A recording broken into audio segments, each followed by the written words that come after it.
Hello students, myself Abhijith. നിങ്ങൾക്ക് ജിയോഗ്രഫിയും science ആൻഡൊക്കെ classes എടുക്കുന്നത് ഞാനായിരിക്കും. ഓക്കെ, നമുക്കിന്ന് കോണ്ടിനെൻറ്റാലിറ്റി എന്ന് പറഞ്ഞൊരു ടേം ഡിസ്കസ് ചെയ്യാം. ഓക്കെ, കോണ്ടിനെൻറ്റാലിറ്റി നമുക്കിവിടെ മഹാരാഷ്ട്ര കാണാൻ പറ്റും. ഓക്കെ, ഇതാണ് മഹാരാഷ്ട്ര. മഹാരാഷ്ട്രയിലെ കോസ്റ്റൽ റീജിയനിൽ നമുക്കിവിടെ മുംബൈ സ്പോട്ട് ചെയ്യാം. അതുപോലെ ഇവിടെ നാഗ്പൂർ മാർക്ക് ചെയ്യാം. മുംബൈ എന്ന് പറയുമ്പോൾ കോസ്റ്റൽ റീജിയനിലാണ് അല്ലേ. അതേസമയം നാഗ്പൂർ കോസ്റ്റൽ റീജിയനിൽ നിന്ന് അത്യാവശ്യം അകലെയാണ് നിൽക്കുന്നത്. ഓക്കെ, കോസ്റ്റൽ റീജിയനിലല്ല. ഇനി നമുക്ക് മുംബൈയിലെയും അതുപോലെ നാഗ്പൂരിലെയും ടെമ്പറേച്ചർ ഡിഫറൻസ്, ഓക്കെ, ആ ഒരു ഡിഫറൻസ് നമുക്ക് നോക്കാം. മുംബൈയിൽ സമ്മർ സീസണിൽ 30 ഡിഗ്രി സെൽഷ്യസ് ആണ് ഒരു ആവറേജ് ടെമ്പറേച്ചർ. ഓക്കെ, വിന്റർ സീസണിൽ 20 ഡിഗ്രി സെൽഷ്യസ്. ഓക്കെ, അപ്പോൾ സമ്മർ സീസണിൽ 30 ഡിഗ്രി സെൽഷ്യസ്, അതുപോലെ വിന്റർ സീസണിൽ 20 ഡിഗ്രി സെൽഷ്യസ്. ഇനി നാഗ്പൂരിലെ കേസ് എടുക്കുകയാണെങ്കിൽ സമ്മർ സീസണിൽ 48 ഡിഗ്രി സെൽഷ്യസ് വരെ പോകും, അതുപോലെ വിന്റർ സീസണിൽ 8 ഡിഗ്രി സെൽഷ്യസ് വരെ കുറയും. ഓക്കെ, അപ്പോൾ നമുക്ക് അത്രയും വലിയൊരു ടെമ്പറേച്ചർ ഡിഫറൻസ് നമുക്ക് നാഗ്പൂർ കാണാൻ പറ്റും, പക്ഷെ മുംബൈയിൽ കാണാൻ പറ്റില്ല. എന്തുകൊണ്ട്? അതാണ് നമ്മൾ പഠിക്കാൻ പോകുന്നത്. ഓക്കെ, എന്തുകൊണ്ട് ഇപ്പോൾ വിന്റർ സീസണിൽ 8 ഡിഗ്രി സെൽഷ്യസ് ആയി, അത് പെട്ടെന്ന് സമ്മർ സീസണിലായപ്പോൾ 48 ഡിഗ്രി സെൽഷ്യസ് ആയിട്ട് കൂടി അല്ലേ. അതേസമയം മുംബൈയിൽ 10 ഡിഗ്രി സെൽഷ്യസ് വരെ ഇവിടെ വ്യത്യാസം വരണുള്ളൂ. ഓക്കെ, അതേസമയം ഇവിടെ 40 ഡിഗ്രി സെൽഷ്യസിന്റെ വ്യത്യാസം വരുന്നുണ്ട് നാഗ്പൂരിൽ. ഓക്കെ, 35 ഡിഗ്രി സെൽഷ്യസിന്റെ ഒക്കെ വ്യത്യാസം സമ്മർ സീസണും വിന്റർ സീസണും തമ്മിൽ നാഗ്പൂർ വരുന്നുണ്ട്. ഓക്കെ, അപ്പോൾ അതിന്റെ റീസൺ ആണ് നമ്മൾ പഠിക്കാൻ പോണത്. അതിനു മുന്നേ വേറെ കുറച്ച് കാര്യങ്ങൾ പഠിക്കണം. കോൾഡ് എയർ, വാം എയർ, ഇതിൽ ഏതിനാണ് ഡെൻസിറ്റി കൂടുതലുണ്ടാവുക? ഡെൻസിറ്റിനെ റോ എന്ന് നമ്മൾ പറയും. ഫിസിക്സ് പഠിച്ചവർക്ക് അറിയാം, റോ എന്നാണ് ഡെൻസിറ്റിനെ ഡിനോട്ട് ചെയ്യുക.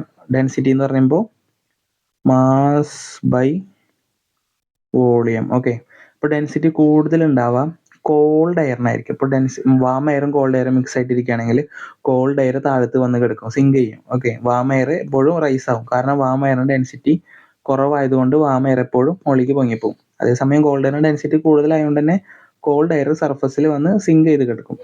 അപ്പോൾ ആ ഒരു ഇത് മനസ്സിലാക്കാം. ഓക്കെ, അപ്പോൾ ആ ഒരു കൺസെപ്റ്റ് എപ്പോഴും മനസ്സിലാക്കി വെക്കുക. ഏതാ? കോൾഡ് എയറിനാണ് ഡെൻസിറ്റി കൂടുതൽ, വാം എയറിന് ഡെൻസിറ്റി കുറവായിരിക്കും. ഇനി ഡേ ടൈമിൽ ഇൻസുലേഷൻ എന്ന് പറയുമ്പോൾ എമൗണ്ട് ഓഫ് സോളാർ എനർജിയാണ്, സർഫസിൽ വന്നിരിക്കുന്ന എമൗണ്ട് ഓഫ് സോളാർ എനർജിയാണ് ഇൻസുലേഷൻ എന്ന് പറയാം.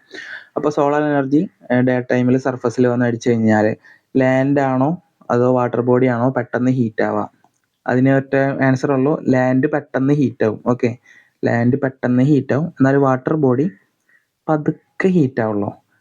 ഓക്കെ, അതെന്താ സംഭവം എന്ന് പറഞ്ഞു കഴിഞ്ഞാൽ സ്പെസിഫിക് ഹീറ്റ് കപ്പാസിറ്റി വാട്ടറിന് കൂടുതലാണ്, അതുകൊണ്ട് ഒരുപാട് എനർജി വേണം വാട്ടർ ബോഡി ഹീറ്റ് ആവാൻ. അതുപോലെ വാട്ടർ ബോഡി പതുക്കെ കൂളാവുള്ളൂ, പതുക്കെ തണുക്കുള്ളൂ, പതുക്കെ ചൂടാവുള്ളൂ. ലാൻഡ് ആണെങ്കിൽ പെട്ടെന്ന് ചൂടാവും, പെട്ടെന്ന് തണുക്കും.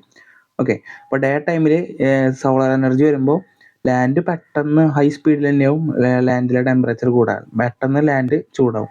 അതേസമയം ഓഷ്യൻ സർഫസ് പതുക്കെ ചൂടാവുള്ളൂ. ഇനി നൈറ്റ്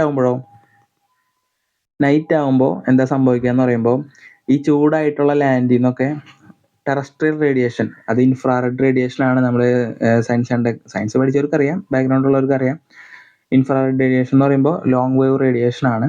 ഇലക്ട്രോമാഗ്നറ്റിക് സ്പെക്ട്രത്തിൽ നമുക്കത് കാണാൻ പറ്റില്ല, നമുക്ക് കാണാൻ പറ്റുന്നത് വിസിബിൾ റേസ് മാത്രമാണ്. ഓക്കെ, അപ്പോൾ ഇലക്ട്രോമാഗ്നറ്റിക് സ്പെക്ട്രത്തിൽ വേവ് ലെങ്ത് കൂടിയ ഒരു റേസ് ആണ് ഇൻഫ്രാറെഡ് റേസ്. അത് ഹീറ്റുള്ള ഏതൊരു ബോഡിയിൽ നിന്നും ഇൻഫ്രാറെഡ് റേസ് പോകും. ഇപ്പോൾ നമ്മുടെ ബോഡിയിൽ നിന്ന് ഇപ്പോഴും ഇൻഫ്രാറെഡ്, ഇപ്പം ഞാൻ ക്ലാസ് എടുക്കുമ്പോഴും നിങ്ങളിത് കാണുമ്പോഴും നിങ്ങളുടെ ബോഡിയിൽ നിന്ന് ഇൻഫ്രാറെഡ് റേസ് ഇങ്ങനെ പോയിക്കൊണ്ടിരിക്കുന്നുണ്ട്, പക്ഷെ നമുക്കത് കാണാൻ പറ്റില്ല. അപ്പോൾ ഹീറ്റ് ഉള്ളപ്പോൾ ലാൻഡ് ഹീറ്റ് ആയിട്ടിരിക്കുകയാണ്, പകൽ മുഴുവൻ സോളാർ എനർജി അബ്സോർബ് ചെയ്ത് ലാൻഡ് ഹീറ്റ് ആയിട്ടിരിക്കുകയാണ്. അത് നൈറ്റ് ആകുമ്പോൾ ആ ഹീറ്റ് ആയിട്ടുള്ളത് ടെറസ്ട്രിയൽ റേഡിയേഷൻ വഴി പുറത്തേക്ക് പോകും. ഓക്കെ, എർത്തിന്റെ സർഫസിൽ നിന്ന് മുകളിലേക്ക് പോകും. അപ്പോൾ എന്താ സംഭവിക്കുക എന്ന് പറയുമ്പോൾ ലാൻഡ് പെട്ടെന്ന് കൂളാവും. ഓക്കെ, ലാൻഡ് പെട്ടെന്ന് കൂളാവും. അതേസമയം വാട്ടർ പതുക്കെ കൂളാവുള്ളൂ. അപ്പോൾ ചൂടാവണതായാലും തണുക്കണതായാലും ലാൻഡ് പെട്ടെന്ന് ചൂടാവും, ലാൻഡ് പെട്ടെന്ന് തണുക്കും. വാട്ടർ ബോഡി പതുക്കെ ചൂടാവുള്ളൂ, പതുക്കെ തണുക്കുള്ളൂ. ഇനി ഇതെന്തിനാ ഡിസ്കസ് ചെയ്തതെന്ന് പറഞ്ഞു കഴിഞ്ഞാൽ, ഇപ്പോൾ മുംബൈ എന്ന് പറയുമ്പോൾ കോസ്റ്റൽ ഏരിയയിലുള്ള ഒരു സ്ഥലമാണ്. ഇപ്പോൾ മുംബൈയിൽ ഇവിടെ പെട്ടെന്ന് ചൂടായി. ഓക്കെ, മുംബൈ ഇപ്പോൾ ഡേ ടൈമിൽ പെട്ടെന്ന് ചൂടായി കഴിഞ്ഞാലും വാട്ടർ സർഫേസ് പതുക്കെ ചൂടാവുള്ളൂ. അതായത് വാട്ടർ സർഫേസ് കുറച്ച് കൂളായിരിക്കും. അപ്പോൾ ഈ ഒരു മിക്സ്ചർ, അതായത് വാട്ടർ ബോഡി, വലിയൊരു വാട്ടർ ബോഡിയാണ് അടുത്തുള്ളത്. അപ്പോൾ ഇവിടെ കൂളായിട്ടുള്ള എയർ, ഇവിടെ ഹോട്ടായിട്ടുള്ള എയർ. അപ്പോൾ ഇത് രണ്ടും മിക്സ് ആകുമ്പോൾ എന്താ സംഭവിക്കുക, ഒരു മോഡറേറ്റ് ടെമ്പറേച്ചർ ആവും നമുക്ക് അവിടെ മെയിൻറ്റെയിൻ ചെയ്യാൻ പറ്റും.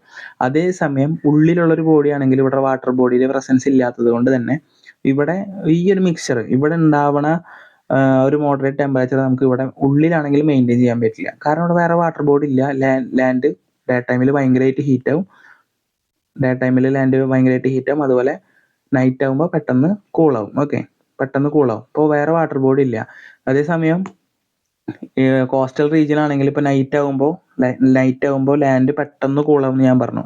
ലാൻഡ് പെട്ടെന്ന് കൂളാവും നൈറ്റ് ആകുമ്പോൾ. അതേസമയം വാട്ടർ പതുക്കെ കൂളാവുള്ളൂ. അതായത് വാട്ടർ അപ്പോഴും കുറച്ച് ഹീറ്റ് ആയിട്ട് ഇരിക്കും. അപ്പോൾ അതിൻ്റെ ഒരു മിക്സർ കാരണം തന്നെ ഇവിടെ കോസ്റ്റൽ റീജിയൻ എല്ലായിടത്തും ഒരു മോഡറേറ്റ് ടെമ്പറേച്ചർ മെയിൻറ്റെയിൻ ചെയ്യാൻ പറ്റും. അപ്പോൾ അതുകൊണ്ടാണ് മുംബൈയിൽ സമ്മർ സീസണിൽ 30 ഡിഗ്രി സെൽഷ്യസും അതേസമയം നാഗ്പൂർ 48 ഡിഗ്രി സെൽഷ്യസും വന്നത്. വിൻ്റർ സീസണിൽ മുംബൈയിൽ 20 ഡിഗ്രി സെൽഷ്യസ് ആണെങ്കിൽ നാഗ്പൂർ 8 ഡിഗ്രി സെൽഷ്യസ് ആവും. കാരണം നാഗ്പൂരിന് അവിടെ ഒരു വാട്ടർ ബോഡിയുടെ പ്രസൻസ് ഇല്ല. ഈ കോണ്ടിനെന്റാലിറ്റിക്ക് ഏറ്റവും വലിയ എക്സാമ്പിൾ വരുന്നത് ഗോബി ഡെസേർട്ട് ഉണ്ട് മംഗോളിയയിലും അതുപോലെ നോർത്ത് ചൈനയിലും ആയിട്ട് കിടക്കുന്ന Gobi desert. Okay, Gobi desert ഇപ്പോൾ സമ്മർ സീസണിൽ 45 ഡിഗ്രി സെൽഷ്യസ് ആണെങ്കിൽ വിൻ്റർ സീസണിൽ -45 ഡിഗ്രി സെൽഷ്യസ് ആവും. ഓക്കെ, അപ്പോൾ എത്ര ഡിഗ്രി അവിടെ, 100 ഡിഗ്രി സെൽഷ്യസ് ആണ് ഒരു ടെമ്പറേച്ചർ ഡിഫറൻസ് അവിടെ വരുന്നത്. ഓക്കെ, അതെന്താ റീസൺ എന്ന് പറയുമ്പോൾ ഈ ഗോബി ഡെസേർട്ട് എന്ന് പറയുമ്പോൾ അതിൻ്റെ ഒരുപാട് അകലെയാണ് ഒരു വാട്ടർ ബോഡിയുടെ പ്രസൻസ് ഉള്ളത്. ഓക്കെ, ഏകദേശം ഗോബി ഡെസേർട്ട് ഈ ഒരു റീജിയനിലായിട്ടും വരാം. Okay, north China, Mongolia. അപ്പോൾ അതുകൊണ്ട് തന്നെ ഈ വാട്ടർ ബോഡി എന്ന് പറയുന്നത് ഗോബി ഡെസേർട്ടിൽ നിന്ന് ഒരുപാട് അകലെയാണ്. ഓക്കെ, അപ്പോൾ അവിടേക്ക് പോയ പസഫിക് ഓഷൻ ഉണ്ട്, അതും അത്യാവശ്യം അകലെയാണ് ഉള്ളത്. ഓക്കെ, സോ അതുകൊണ്ട് തന്നെ ഗോബി ഡെസേർട്ടാണ് ഏറ്റവും വലിയ എക്സാമ്പിൾ കോണ്ടിനെന്റാലിറ്റി. സോ നിങ്ങൾക്ക് ഇത് മനസ്സിലായെന്ന് വിചാരിക്കുന്നു. എന്തെങ്കിലും ഡൗട്ട്സും കാര്യങ്ങളൊക്കെ ഉണ്ടെങ്കിൽ ചോദിക്കാം. Okay, thank you.